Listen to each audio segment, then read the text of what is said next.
Hermanos, el Señor esté con todos ustedes. Y con tu espíritu.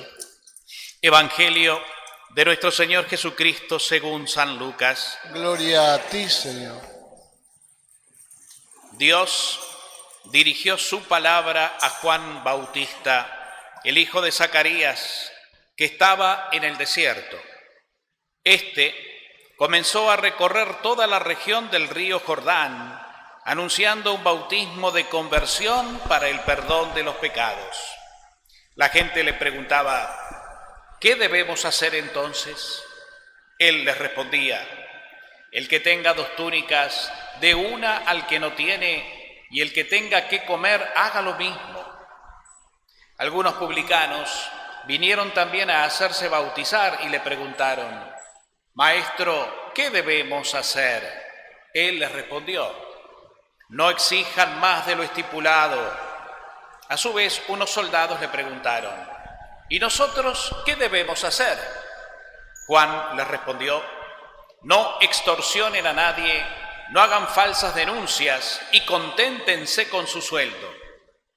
Como el pueblo estaba a la expectativa y todos se preguntaban si Juan no sería el Mesías, él tomó la palabra y les dijo: yo los bautizo con agua, pero viene uno que es más poderoso que yo, y yo ni siquiera soy digno de desatar la correa de sus sandalias. Él los bautizará en el Espíritu Santo y en el fuego. Tiene en su mano la horquilla para limpiar su era y recoger el trigo en su granero, pero consumirá la paja en el fuego inextinguible. Y por medio de muchas otras exhortaciones, anunciaba al pueblo la buena noticia. Palabra del Señor. Gloria a ti, Señor Jesús. Tomamos asiento. Bueno, muy queridos hermanos, les decía al comienzo que la liturgia, que es todo el marco que reviste la celebración de la misa y todos los signos que vemos, hablábamos de los colores, de la corona en este tiempo, de los adornos navideños, del pesebre que se arma con el árbol, lo mismo que hacen en sus casas en estos días también, en fin. Todo esto son signos visibles que nuestros sentidos humanos necesitan ver, porque somos humanos y estamos en el mundo y nos movemos en el mundo de los sentidos. Para eso el Señor nos lo dio. Y a través de los sentidos tienen que entrar también las cosas de Dios, no solo las cosas del mundo. Y estos signos que nuestros sentidos perciben nos enseñan cosas y nos invitan a ir a lo profundo, a lo que significan. Y lo que significan, justamente en este tiempo especialmente, es una invitación a la alegría. Es una fiesta, adornos, luces que disipan tinieblas. Fiesta se nos llama a celebrar y no solos, en familia, en comunidad. ¿Y celebrar qué? Celebrar un misterio de amor eterno que viene de Dios. Y aquí ya entramos en el secreto, en la definición de lo que los signos nos invitan a encontrar. Un amor eterno, un amor infinito, un amor que ya está cumplido, un amor incondicional, un amor que es amor, y el amor todo lo da, todo lo supera, todo lo trasciende, todo lo perdona, todo lo hace nuevo. Inclusive tu vida día a día la renuevas si le abrís el corazón y crees con alegría en este llamado, en esta buena noticia. Esto es lo que estamos viviendo. Y en los tiempos de preparación hay 2 dentro del año litúrgico. El año litúrgico, ustedes saben, es todo un año donde vemos un poco así en la celebración de las misas de cada domingo, todo un repaso rápido de la historia de la salvación. Por eso en la palabra escuchamos lecturas del Antiguo Testamento y por supuesto del Nuevo Testamento y el Evangelio.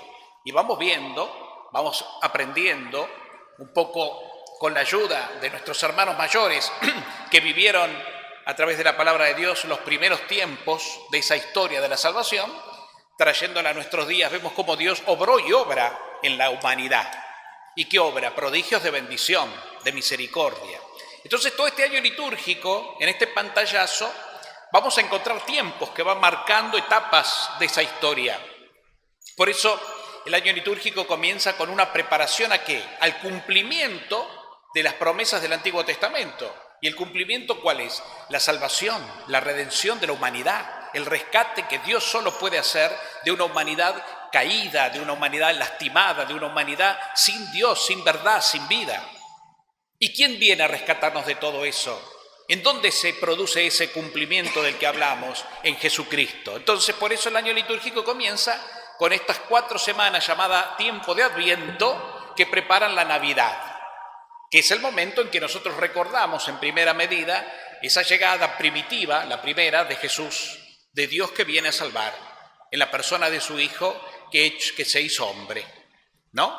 Entonces, tanto este tiempo de preparación de Adviento hacia la Navidad como el otro tiempo que vamos a vivir más adelante, que se llama Cuaresma, que son los 40 días que prepararán la Pascua, son tiempos donde se nos invita a la reflexión, a la mirada interior, porque nos queremos preparar bien, nos queremos preparar realmente para lo que Dios nos ofrece, desde donde nos tenemos que preparar, que no es desde lo externo, sino desde el corazón, desde esa mirada interior que todo hombre tiene que hacer, porque nuestra verdad no está afuera, la verdad está dentro, somos nosotros poseedores de la verdad con mayúscula, y eso está en nuestro corazón. Por eso el tiempo de preparación nos invita en primer lugar a mirarnos a nosotros mismos, a mirarnos con sencillez y humildad y con mucha sinceridad, y ahí encontrar en nuestro interior la voz de Dios. Dios nos está esperando en el corazón, hermanos. Nunca lo vamos a encontrar a Dios afuera.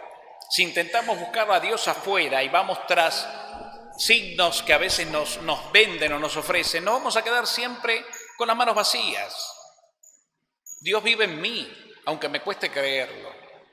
Entonces, tanto el Adviento como la Cuaresma son tiempos de preparación, de invitación al encuentro, y por eso la liturgia se viste de ciertos colores y signos que nos van invitando a eso. El morado, por ejemplo, y signos penitenciales o signos reflexivos. La palabra de Dios nos va invitando también. Convengamos que la Cuaresma es mucho más fuerte en ese llamado penitencial que el Adviento. El Adviento no deja de tener alegría. Por eso, fíjense que uno de los signos del Adviento es que no se interrumpe el aleluya que se canta antes del Evangelio. En Cuaresma sí. En Adviento no cantamos el Gloria, en Cuaresma tampoco, pero sí cantamos en Adviento el Aleluya, y en Cuaresma ni Aleluya ni Gloria, porque todavía es más, una invitación más a esperar, a preparar. Pero bueno, ¿dónde está el sentido? Volviendo a este presente del Adviento. El sentido está en ver la Navidad con esos ojos de esperanza, como un hecho histórico ocurrido con el nacimiento de Jesús, con la encarnación del Hijo de Dios en el seno de María, hace más de 2000 años en Belén. Por un lado, la historia, lo que aconteció, y de ahí partir a la alegría y al agradecimiento porque ya se cumplió. Nosotros estamos del otro lado de la historia, a lo que estuvieron, por ejemplo, los profetas y el pueblo de Israel en el Antiguo Testamento. Nosotros pasamos al otro lado. La antigua alianza terminó y dejó lugar a la nueva alianza. Y la nueva alianza fue creada e instituida por Jesucristo. Él mismo lo dirá antes de su pasión en la última cena. Tomen y coman, tomen y beban el cáliz de la nueva y eterna alianza. Una alianza que Dios ha hecho con la humanidad. Una alianza de amor eterno, no ya sobre un pueblo determinado, sino sobre toda la humanidad. Y llama a la humanidad a creer, a unirse a esa alianza. Porque la alianza se hace de a dos. Dios que toma la iniciativa y nos abre su corazón y espera del pueblo, de cada uno de nosotros, una respuesta. Por eso esa alianza de Dios con el pueblo, con la humanidad, está tan ligada o tan similar a lo que es el matrimonio. El matrimonio es una alianza de amor entre dos personas que se conocen y se aman y deciden entonces ya no ser dos personas, sino vivir juntos siendo un solo corazón y una sola alma. Esa alianza nupcial representada en los anillos nupciales, por ejemplo, ¿no? Entonces, dos personas, y aquí en este caso dos realidades, la divina y la humana, que necesitan estar en la misma sintonía. Dios tomó la iniciativa, vino a nuestro encuentro, dio la vida por nosotros con Cristo, nos llenó del Espíritu Santo que es de su amor, nos purificó, nos liberó, nos hizo hijos y familia, y ahora ¿qué espera de nosotros? Y bueno, esa respuesta que es más personal, Por eso, una de los versículos usados en este tiempo de la palabra de Dios es: llega el Señor, salid a recibirlo. Él ya llegó, Él ya vino, ahora espera que vos salgas a recibirlo. Y en este salir a recibirlo, en el cómo salir a recibirlo, estamos justamente caminando en el tiempo de preparación, ¿no? Y hoy, en el tercer domingo de Adviento, sucede lo mismo que sucede en el cuarto domingo de Cuaresma. La penitencia o la preparación desde el examen de uno mismo, así, moral, queda un poco de lado para darle lugar a la alegría. Esa alegría de la que habla la palabra de Dios. Fíjense, estábamos escuchando la primera lectura del profeta Sofonías, un profeta que le habla al pueblo de Israel en la antigüedad, un pueblo que está pasando por momentos duros porque está sufriendo la esclavitud. Los babilónicos los deportaron, se los llevaron esclavos de Israel a Babilonia y ahí están sufriendo la esclavitud. Viven en una cultura totalmente distinta y ajena a la que es su propia cultura. Viven alejados de todo lo que es la expresión y el encuentro con el Dios verdadero, por haber justamente alejado de Dios. Ellos quedaron a la deriva por haberle dado la espalda a Dios y entonces los enemigos lo arrebataron y los pusieron en esclavitud. Y desde ahí el lamento y la tristeza. ¿Hasta cuándo, Señor, te olvidaste de nosotros? Somos pecadores, te ofendimos, pero ten piedad. Y ahí el profeta que viene como respuesta de Dios y les dice: grita de alegría, hija de Sión, aclama, Israel, alégrate y regocíjate de todo corazón, hija de Jerusalén. El Señor ha retirado la sentencia que pesaba sobre ti y ha expulsado a tus enemigos. El Rey de Israel, el Señor, está en medio de ti. Ya no temas ningún mal. Alégrate. Dios se compadece. Dios se compadece. Vos te podés alejar de Dios, y el hombre siempre se alejó en el ayer y en el hoy de Dios, lamentablemente. Pero Dios es tan bueno y es tan misericordioso que nos vuelve a llamar y nos sigue esperando. Y es más, nos va a buscar como la oveja perdida, hasta encontrarnos no se detiene. Y esa oveja perdida que somos nosotros a veces somos tan tontos y tan rebeldes que vemos que viene el Señor a buscarnos y nos escapamos, seguimos corriendo para que no nos agarre. Y Él no se cansa de ir atrás nuestro, hasta que un día sí, caeremos vencidos a sus pies y nos daremos cuenta realmente que si no nos dejamos agarrar por el buen pastor, nuestra vida terminará en la nada. Es hora de despertar, es hora de dejarnos agarrar de ese buen pastor que nos va a alzar, nos va a poner sobre sus hombros y nos va a llevar nuevamente al redil del amor y va a curar nuestras heridas y nos va a saciar de agua y de pastos tiernos ante tanta hambre que tenemos de verdad, de vida, de paz, de consuelo.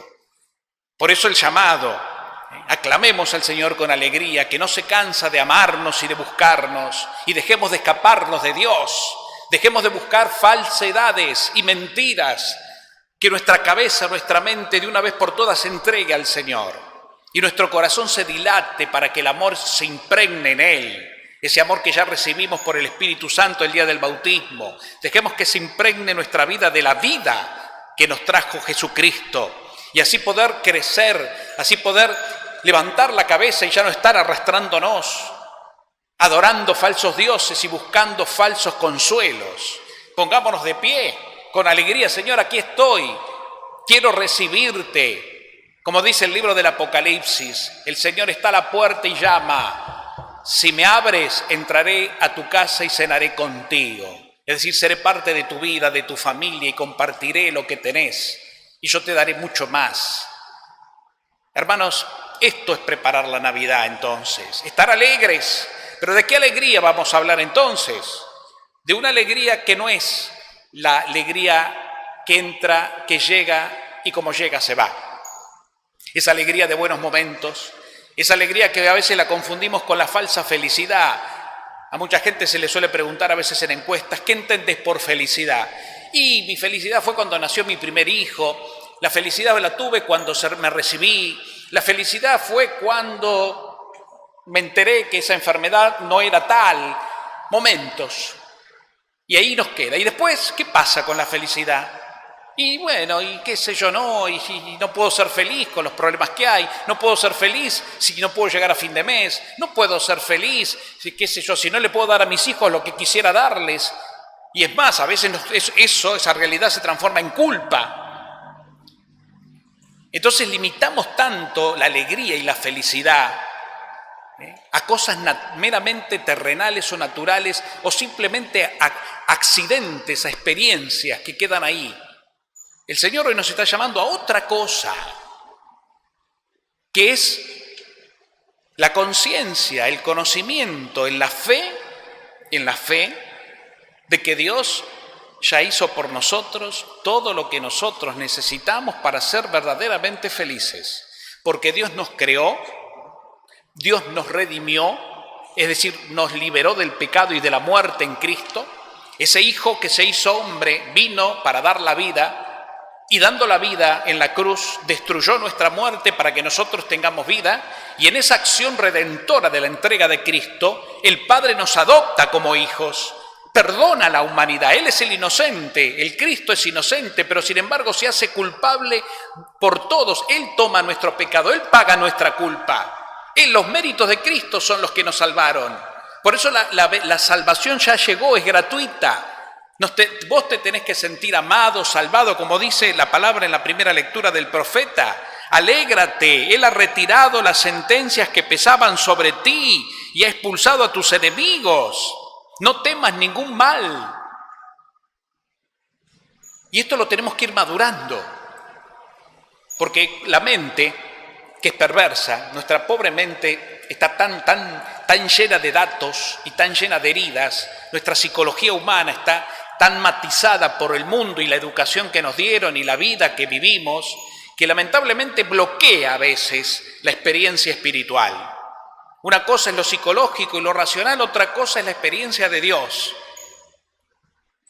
Un día, cuando terminemos nuestra vida aquí, y eso también lo tenemos que tener en cuenta porque es parte de la sabiduría hacia la felicidad, saber que te vas a morir. El día que se termine nuestra vida acá y nos llegue la muerte, nuestra psicología, nuestras locuras, nuestra cabeza, nuestros problemas, nuestros traumas y demás se van a morir con nuestro cuerpo. Y toda esa locura va a quedar en nuestro cadáver. Lo que va a ascender es el alma purificada y liberada de toda opresión y tristeza, para estar ya definitivamente en la gloria pura y absoluta de Dios. Y ahí sí viviremos la alegría definitiva. Pero ya en el mientras tanto, aquí y ahora, tenemos que aprender a darle a cada cosa su lugar. Y entonces, cuando nos vienen esos pensamientos destructores, angustiantes, saber que eso no es lo importante, que no es lo principal. Está, claro que está. Porque es producto, insisto, de una experiencia de vida, de nuestras heridas y también de lo que a veces nos pasa en el hoy. Vivimos preocupados, tenemos problemas. No lo niego. Estamos en una sociedad enferma, de muchas enfermedades, no solamente del COVID. Y padecemos opresión y hasta falta de respeto a nosotros los cristianos en la fe, en muchas cosas. Pero atrás de todo eso está la verdad. Y la verdad no es la cuestión humana o terrenal, sino mi identidad. ¿Quién soy yo? Yo no soy eso. Yo no soy esas preocupaciones. Yo no soy esos problemas. Yo no soy esas locuras. Yo no soy mis heridas. Yo soy yo, hijo amado de Dios Padre, redimido por la sangre de Cristo, llamado a ser feliz, porque estoy llamado a una felicidad que no tiene fin. De ahí la verdadera alegría de la que habla hoy la palabra de Dios, el Dios de la salvación. Qué lindo la segunda lectura también de la carta de Pablo, el apóstol Pablo ya en el Nuevo Testamento, que le escribe a los filipenses, ¿no? Y también comienza diciendo, pero hasta de una manera, fíjense, como una orden. Dice, alégrense siempre en el Señor. Vuelvo a insistir, alégrense. ¿Pero en quién? En el Señor. Hermanos, usad la fe que tenés. Esto solo se entiende con la fe. La fe.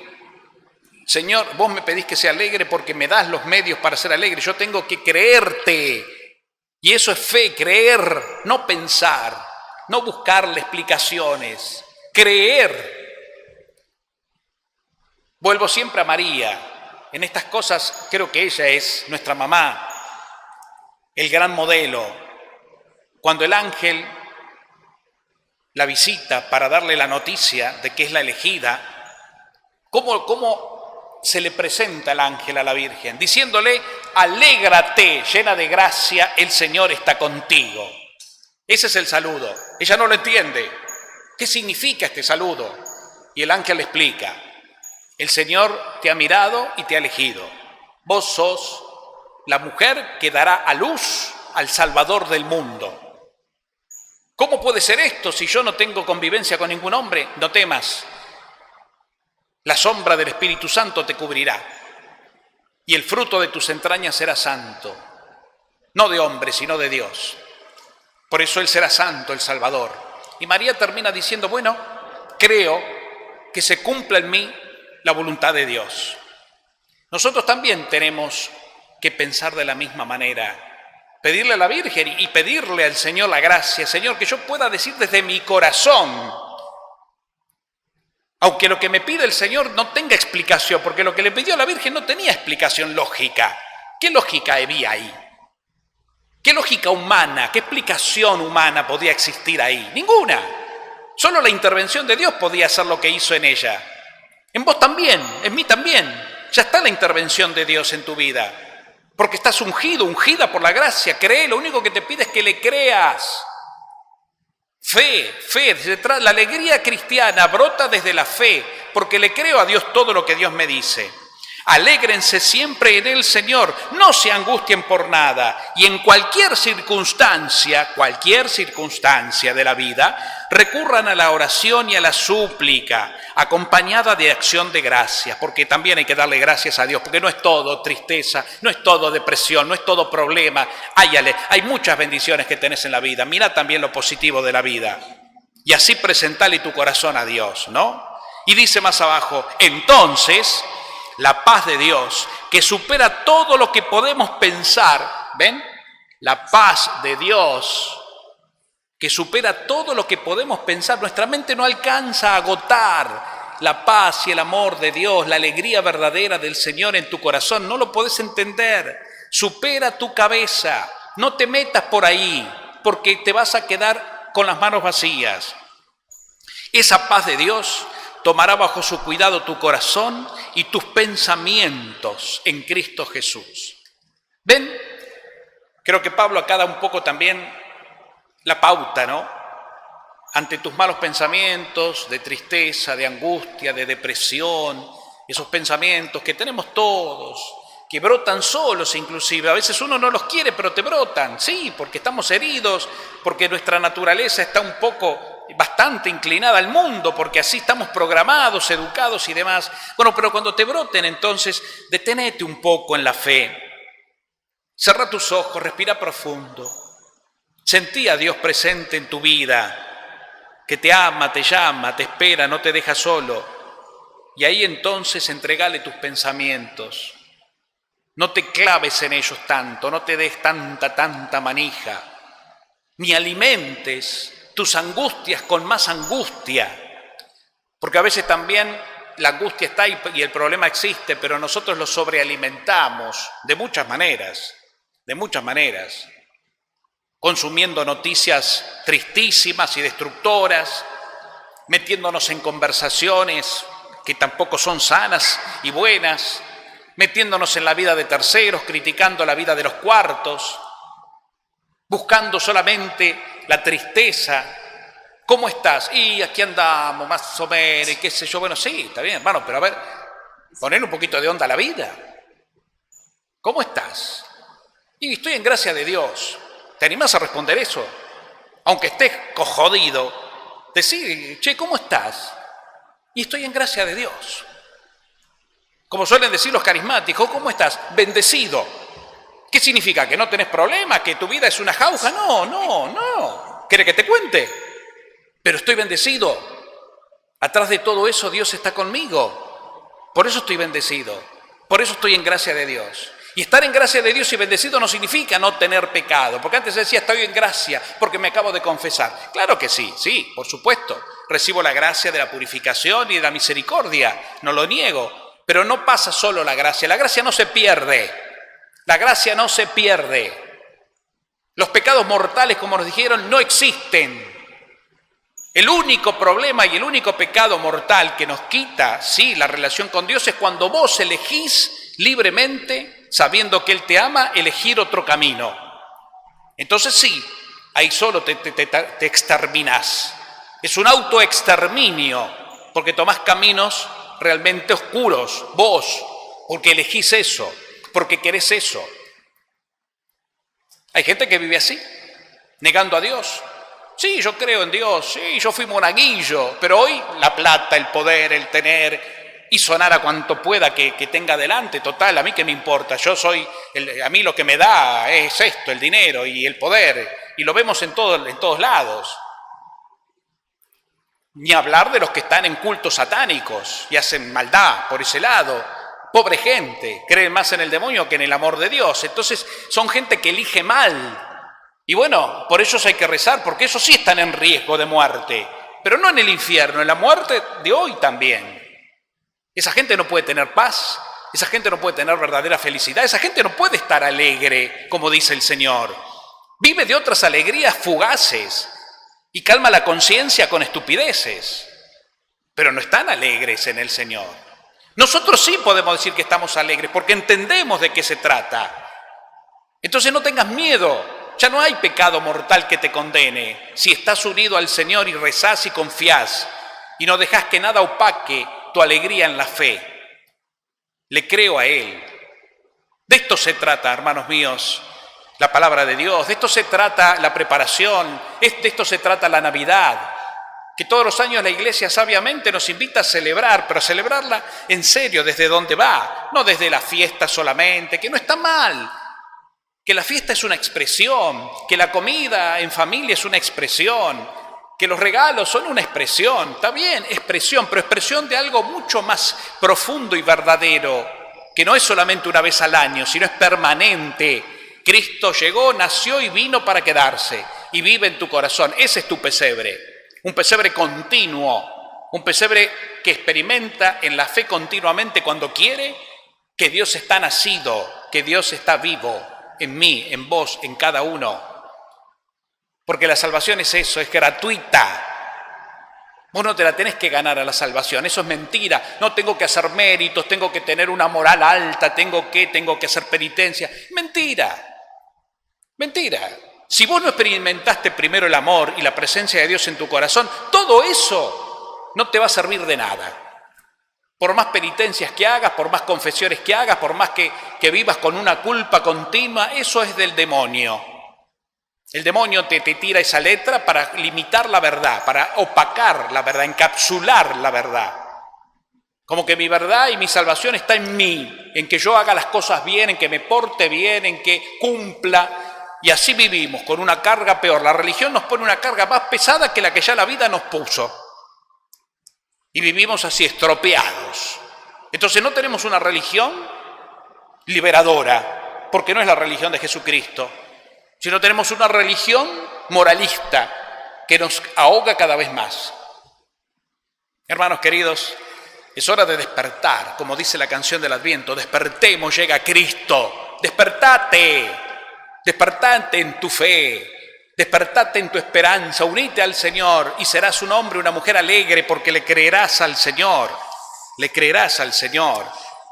¿Qué proclamaba? Y la consecuencia de todo esto, ¿qué es? Lo que proclamaba Juan de alguna manera en este texto del Evangelio, este Juan, el hijo de Zacarías, que está llamado a ser un profeta, el último profeta de la historia de la salvación, para ya darle lugar al gran profeta de los profetas, que es el Salvador, el Mesías, Jesucristo. Juan fue el último de toda una lista enorme de profetas que tuvo Israel.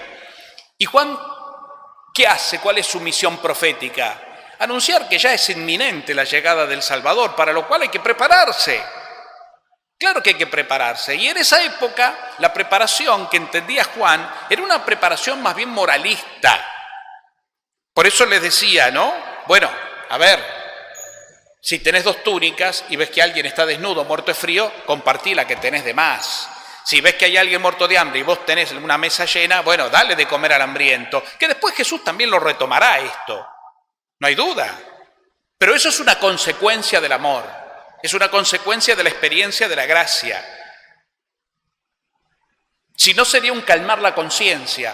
Yo soy buena persona, Sí, nunca nadie que golpea mi puerta para pedirme algo se va con las manos vacías. ¡Ay, qué bueno que soy! Ya está. No, cuidadito porque hay gente hipócrita que lo único que busca con gestos hacia afuera, traer ropa a la iglesia y eso calmar la conciencia. Pero después, en su vida donde se juega realmente el papel de cristiano, no tiene nada que ver con eso. Cuidado. Juan partió de esa base, partió de la base de ¿qué? De hacer las cosas bien. Por eso cuando vino un recaudador de impuestos, que eran abusivos, les dijo, ¿qué tenemos que hacer nosotros? Bueno, muchachos, no abusen y no cobren más de lo estipulado. Y cuando vino un soldado, ¿qué le dijo? Que era la policía de la época. Y muchachos, a ver, no extorsionen, no hagan falsas denuncias. Cosas lógicas. Pero que Jesús le da otra vuelta a eso. No se queda en la práctica. Jesús va más al fondo. Y Jesús quiere ir al fondo porque Jesús entiende que uno va a ser bueno en el hacer si antes descubrió que la bondad de Dios está en él. Porque yo no soy bueno por mis méritos, sino porque Dios me hace bueno. Porque su Espíritu me hace bueno y santo. Porque la gracia de su amor es el que me hace amar como Él me pide amar. No porque yo tenga la capacidad en sí misma, no la tengo. Por eso cuando quiero agradar a Dios con mi esfuerzo personal, sin estar con Él, sin experimentar en la oración y en el encuentro la intimidad con Él, no llego a ningún lado. Es como el gordo, ¿vieron? Que es gordo y glotón de por sí, le gusta comer el gordo y no, tengo que hacer dieta. Y está 1 mes, 2 meses, el gordo se mata de hambre, adelgaza, perdió 10, 15 kilos y está chocho, pero después, ¿sabes qué? No aguanta más, porque el gordo es gordo. Y el que le gusta comer, come. Y bueno, y después vuelve y otra vez, quién sabe, lo viste al año y otra vez está con la pancita. ¿Y qué va a hacer? Si no hay algo que te motive más fuerte que la simple voluntad, si no hay algo que fortalezca y le dé sentido a tu voluntad, no vas a ir muy lejos. En nada. Y esto de que vos tenés que ser santo, cumpliendo, sacrificándote, si no está Dios en tu corazón, que es la fuente de la santidad, mirá, todo es engaña pichanga, porque por algún lado, te salta la hilacha. Entonces, hermanos queridos, el Señor nos llama a estar alegres porque Él es el motivo de nuestra alegría. El Señor nos llama a estar alegres porque ya la alegría está en mí, porque yo ya soy su hijo y no tengo que esperar nada de nadie para ser feliz. Tengo que vivir creyendo y así voy a hacer feliz a otro. Así la consecuencia. Cuando yo estoy en paz, doy paz. Cuando yo soy feliz, hago feliz. Cuando yo recibo amor, doy amor. Y entonces me sale espontáneamente el compartir la vida, el compartir las cosas, el mirar al que sufre, el estar al servicio de quien me necesita, el ir al encuentro de quien está más lejos. Sale solo. Es una consecuencia, no una causa. Terminemos con una religión moralista, porque no sirve. No sirve. Nuestra religión, entendiéndola en su fundamento, lo que significa la palabra religión, es unirnos a Dios, ligarnos con Dios en el interior. Por eso el cristiano verdadero es el que tuvo una experiencia o busca la experiencia de Dios, del amor de Dios en el silencio de la fe, como María, en su corazón, no en la razón. Y que sabe darle a cada cosa su lugar. Ahí está la verdad. Y en esa verdad está tu salud física, psíquica y por supuesto espiritual. Vas a ver cómo la cabeza, cuando entramos en esa línea solita y con el tiempo, empieza a tomar el lugar que tiene y no la prioridad que tiene. Entonces cada cosa a su lugar, uno va discerniendo, sabiendo lo que es verdad y lo que no lo es, sabiendo qué es lo que me pide Dios y dónde está mi salud y mi paz y lo que no, lo que me la quita. sabiendo que ya no hay culpas que pagar y terminando con esas excusas que a veces nos metieron. Ay, tengo un hijo que me salió drogadicto, lo que fuere, qué mal habré hecho. ¿Qué mal hiciste, mujer o hombre? Ni nada. Si les diste lo mejor, el otro se descarrió y bueno, ¿qué vas a hacer? Tampoco sos Dios. Le hiciste lo que pudiste, le diste el amor que pudiste y bueno, y el otro pobre en su debilidad y bueno, y si te equivocaste, pongámosle, ¿qué problema hay? Solo Dios es perfecto. ¿Cuál es el problema? ¿Por qué tanto chacarse y darse palo y palo? Eso es demoníaco, es tentación del mal que lo único que quiere es verte derrotado. Entendámoslo de una vez. Hermanos queridos, Dios es amor. Vos sos amor, porque vos venís de Dios y estás hecho por Dios a su imagen y semejanza. Tu vida, mi vida, es una proyección de la divinidad misma. Por eso estamos llamados a vivir así. Ojalá fuéramos místicos. ¿Saben lo que es ser místicos? Los que contemplan y se contemplan como un misterio. Soy un misterio de Dios. Mi vida es un misterio porque viene de Él. Me entiendo en esa dimensión sobrenatural de la cual vengo y a la cual vuelvo. Por eso tiendo a Dios, al verdadero Dios. Porque cuando no tendemos al verdadero Dios de quien venimos, vamos a inventarnos ídolos y falsos dioses que sí nos van a esclavizar. Y ahí entra en juego el dinero como primera apetencia, el poder o el placer o lo que sea, lastimándome y lastimando a los otros. Cuidadito, no. No le des tanta importancia a tus melancolías, no le des tanta importancia a tus tristezas, no le des tanta importancia a tus depresiones y culpa, no le des tanta importancia. Más bien, centrate en el Señor. Como dice, vuelvo otra vez a la primera lectura, ¿no? Hermosa. El Señor ha retirado las sentencias que pesaban sobre ti y ha expulsado a tus enemigos, esos enemigos que tenemos adentro acá, que nos dan manija, esa culpa, ese resentimiento, esos odios, etc. Ya el Señor los mató. Dale, fuera. El Rey de Israel, el Señor, está en medio de ti, en medio de tu corazón. Ya no temas ningún mal. Hermanos queridos, disculpen la extensión, pero me parece que es necesario que mastiquemos la palabra de Dios como corresponde de una vez. Y seamos la iglesia que Dios espera que seamos, no la institución, ni las normas, ni los preceptos, ni cumplimientos, sino seamos la familia de Dios. La iglesia es familia, es pueblo del Padre. Y vivamos como tales, como hijos del Padre y como hermanos, hijos de un mismo Padre, de un mismo Dios. Esa es la gran verdad. Lo demás es secundario, es secundario. Y eso es lo que tenemos que entender y pedirle a Dios la gracia de ese entendimiento espiritual y verdadero, para no vivir a medias, para no vivir una fe estropeada, mediocre, porque eso, ¿saben a qué nos termina convirtiendo, como lamentablemente hoy hay demasiado? En hipócritas. Hipocresía, qué triste. Es la gran acusación que Jesús hacía a las autoridades religiosas de su época, a los fariseos, a los doctores de la ley, a los levitas y demás. Ustedes son una manga de hipócritas, les dijo. Hipócritas, sepulcros blanqueados, muy lindos por fuera, pero adentro lleno de podredumbre y de mentira. Nosotros no queremos eso. No queremos eso. Queremos ser honestos, como podemos, pero con mucha fe, no teniéndole miedo a la debilidad, no teniéndole miedo a la fragilidad que todos vamos a tener hasta que nos muramos, pero sí aferrados a Él, al amor, porque Él nos ama como somos, no como nos dijeron que tenemos que ser. Y la Virgen, una vez más volvemos a ella y ahora sí, para finalizar, con su tierna mirada maternal, la mujer del Adviento que engendró, ella vivió 9 meses de Adviento en su gestación y hasta su parto en Belén. Ella que era consciente de la misión, poquito a poquito fue consciente de la misión de su Hijo y estuvo a su lado hasta las últimas, y que hoy el Hijo le encomendó a ella la noble y hermosa misión de ser madre nuestra, madre de la humanidad. Entonces que ella con su ternura, con su mirada y su presencia nos conduzca por este camino de liberación. Que así sea. Que así sea.